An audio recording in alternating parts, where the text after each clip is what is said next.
Let's talk about the Mercado Urbano Tobalaba.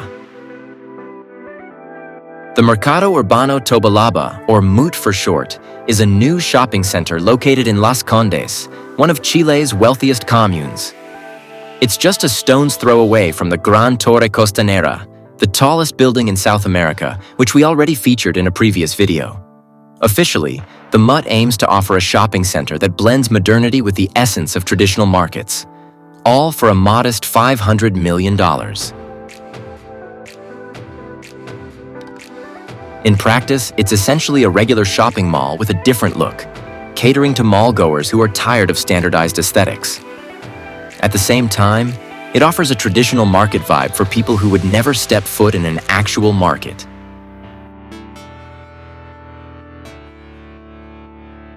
To caricature its concept, and for those who understand Chilean stereotypes, I feel it's the mall that Ñuñoa always wanted. For those who don't understand, it's a deconstructed or hipster shopping center. But beyond the somewhat caricatured official concept of the MUT, I have to admit it does something very well. It's located in the busiest part of Santiago, which has practically become the new city center. However, it manages to take your mind off that, transporting you to a different space that feels very different, literally slowing down your pace. Something that the Costanera Center with its much higher walls can't do. To achieve this, they've done a few things I really liked. One is a sort of industrial aesthetic, with lots of exposed metal beams and concrete walls that complement those enormous black glass buildings. And yes, the idea is to have exposed beams, but this building looks like this because it's still under construction. This, you see here, will be the fourth and final office tower in the complex, and although it's undergoing intense construction, it actually doesn't generate much noise for the visitor. However, I may have just been lucky this time.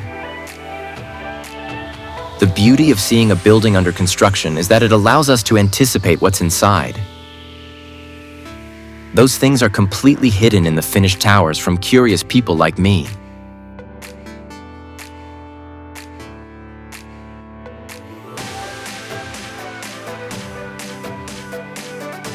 There's also this open space with an impressive view of the commune of Providencia, which is just across the street.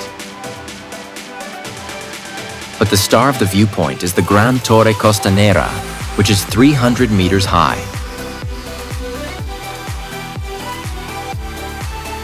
Right below this viewpoint is the second most interesting thing about the complex, if not the most interesting. Its green areas seek to offer a market garden, where the plaza and outdoor spaces would extend the market and function as a unit. But beyond the fact that the space is very Instagrammable, and it has not only aesthetic but also productive species, I think its achievement lies in offering a space protected from the outside. Outside is one of the busiest areas of Santiago. But here, the three towers of the MUT, which will soon be four, isolate this garden from the outside. Really, when you're in here, you forget the frenzy outside, and it seems to generate a space with its own times and even its own climate.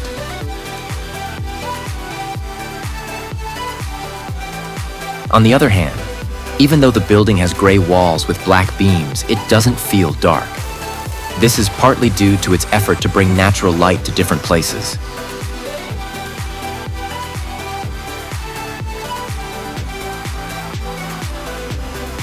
Here, at the beginning of the tunnel, we can see part of its Bici Hub, a parking lot for 2,000 bicycles, which is the largest in Latin America. In addition, it has showers and specialized workshops, designed for those seeking a sustainable urban life.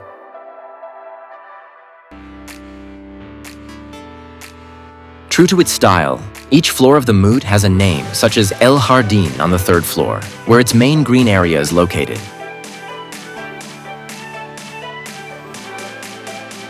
El Barrio on the second floor, or La Calle on the first floor. However, beyond the alternative aesthetic, the floors of these areas have the typical stores of any shopping mall. There's an Apple store, Adidas, Skechers, Fjällräven, and an Antarctica store, the largest bookstore chain in Chile. When it is finished, they will be part of the 300 commercial establishments the complex will have in its 186,000 square meters. But the most distinctive area of the MUT starts from the -1 floor, called El Taller, and below.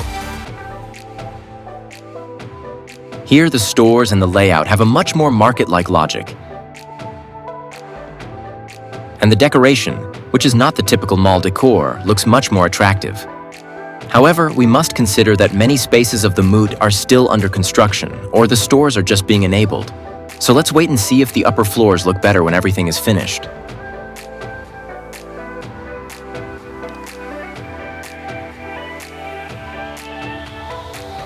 Here, you can see the food court, surrounded by small shops that give a much more human and personalized vibe than in standard food courts. However, I don't know if they work differently in practice. Some restaurants in the corners are worth it, like one that worked the same as the old Chilean soda fountains, and where even the menu was the same. Except for the prices, of course, because those were updated.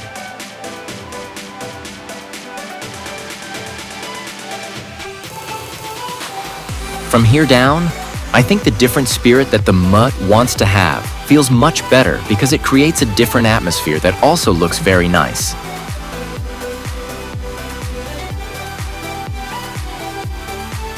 On the upper floors, that is not yet achieved so well, because sometimes you feel that the Apple Store found it in an abandoned warehouse.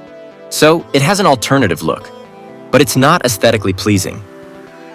But I have faith, and I think everything will look better when the works are finished.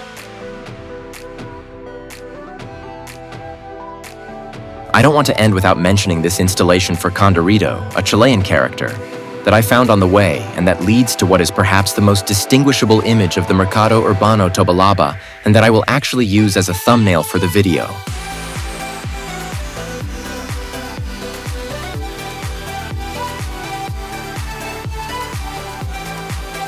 This white wall definitely doesn't look like a traditional market. But it is the underground entrance to the complex.